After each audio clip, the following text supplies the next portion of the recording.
Sebi has put out a consultation paper asking that FPIs who are deeply invested in only one stock or group of stocks should give granular details as to who are their ultimate beneficial owners. We are discussing that paper with Deepak Shenoy, RS Loona, Vivek Mimani and Manendra Singh. Well, before going to the break, Mr. Loona made the point that giving 6 months for people invested in just one stock overwhelmingly to come down to below 50% of their AUM is too long a rope and may result in the big fish slipping out of the net. Your take, Deepak, do you think that that's really too long? So I think, Lata, I would differ on one part. I think the 50% shareholding in one group, sure, give them 2 months. But somebody with just 25,000 crores invested in India, that's just $3 billion, has to also, comply with these norms, not just within 6 months, but any change in their investor structure, they have to inform Sebi within 7 days. I think this is very onerous because if you have a hedge fund or let's say a soft bank that is invested in some companies at an FPI level that eventually becomes a public company, or if they have some of these investments in a public company, they have to reveal all their investors, even if an investor sells their units in their fund and then somebody else buys it. I think that's a little stretch. This and 25,000 crores should be an upwardly adjusting figure. Fair enough. I think both you and Mr. Loona should write to the Sebi because anyway, that's what they have put the consultation paper for by June 20th. But, I'll leave the press note 3 aside because that's a category by itself and the minimum public shareholding is another category. The minimum public shareholding is perhaps more likely to impact stocks. Therefore, Vivek, on that point, do you think that, if you gave these 6 months, first of all, it's a long period, and then there is a separate rule which says that this doesn't apply, this 50% shareholding exposure, disclosure norms doesn't apply to newly set up funds for a period of 6 months. Put together, is this a loophole that needs to be plugged? No, Lata, I don't think it's a loophole because for any genuine fund to actually start operations, so if you look at the category which is not covered is a hedge fund. So for any genuine hedge fund to set up and start operations, you need to raise capital over a period of time. And the 6 months is something which you actually need to comply with, say, the 50% threshold to build your portfolio. So that is a reasonable time which is provided. Today, even if you look at the FPI regulations, Sebi gives you 2 years to actually ensure that the NRI criteria of 49%, 25% is met. So this is the flexibility which should be provided. And all right, okay. You can't take out 6 months from the new fund. But what about Mr. Loona's point that why should you give people who are already over 50% in one stock? No, for that, definitely you think that merits reduction to 2 months or whatever? That definitely, I think, merits. You can look at that because it's already. Deepak, do you stand on that?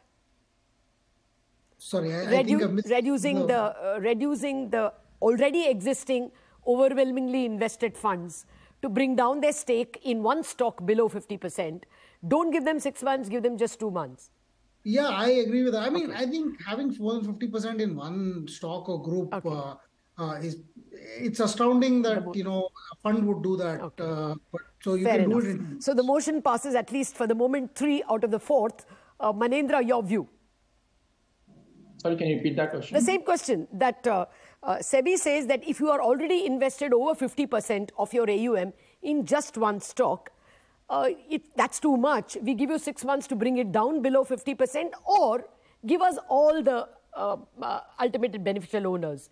Do you think 6 months are needed for you to find out your beneficial owners or to bring down your stake? Should you not be given much less time? The House believes, 3 persons believe that 2 months should suffice. Yeah, I think Sebi is trying to give a staggered period of for people to think through if there is an ability to make the disclosures, which is the requirement that they are trying to come up with, or then over a period of 6 months, then you try and seek an exit and bring down your shareholding below 50%.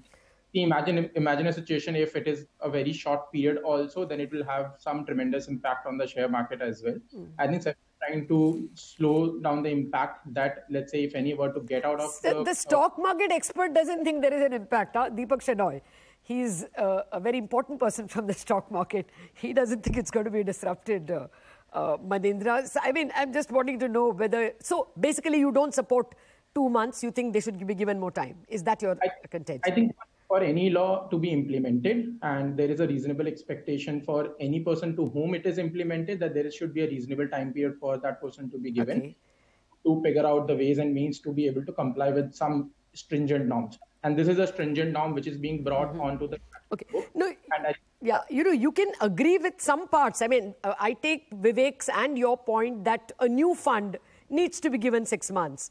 But some other part of the consultation paper can always be, you know, objected to or improved upon or tweaked. Deepak, I thought you raised your hand. You wanted to say something about this 6-month period. Yeah, I mean, actually, there is the period, you know, the way the rule is structured is any new FPI, whether they meet these norms or not, are also required to take, you know, an assurance from their own shareholders that they will, in case they breach these norms at some future date, they will also, they're empowered to, you know, Sebi is empowered to ask them about their granular details. Yeah. You know, and even if they are not in breach right now. Yeah. So I think that's also going to be a problem, whether the 2 months is in place or not for existing, the new ones will also get employed. No, yeah, but they, I think, are given some time, I think 10 days or something to bring down. If on a stray day you go above, they, it's not all that cast in stone. There is some elbow room. And maybe Sebi will extend it to even 15 days if people like you write to them saying that this could be cumbersome if you have to ask existing shareholders that in future, if I am in a violation, can I? That's a fair point. And maybe you should write to Sebi on that. See, my bigger point is, Vivek, okay, or let me put this to first, Mr. Loona. Do you think people may slip out of this by being able to create new funds or in some fashion having private agreements? And in the end, the Sebi consultation paper and final framework ends in giving a clean chit to the wrong people. Is that a possibility, Mr. Loona? Yeah, I mean that if you give such a long period, then as I mentioned earlier also, then the intention of catching hold of people who have already committed violations of MPS requirement or press note number 3, then that possibility will be remote because you're given them a long time to comply with all this. So if there's a shorter period, then probably there's a possibility to catch hold of it. That's a very important point. So, you know, Sebi should not be so red in the face that it gives a clean chit to the wrong people. Very quickly, Vivek, I'm sorry I can't put it to everyone. Do you think it makes life difficult for the good guys? See, reporting, etc. is tedious. So the 7-day reporting is extremely hard and that's something which is going to be disruptive. Okay. All right. So perhaps some changes to the 7-day reporting can, I mean, you could extend that a wee bit, perhaps. Yeah, I can understand for extremely large funds that will be tough. So perhaps different recommendations for the press note 3 guys and different recommendations for the minimum public shareholding. Right? It talks about the UBO, you go right up to the individual who's there, so which is a difficult task. Yeah, I take your point. Gentlemen, it was a pleasure speaking with you. This is just our kickoff for the discussion of a very important consultation paper. And at least we've got one thing which 3 out of 4 of you are telling Sebi, don't give 6 months, that's dangerously too long. You probably want to shorten it, but you may want to lengthen the other periods, like 7-day reporting period in case you flout the law briefly.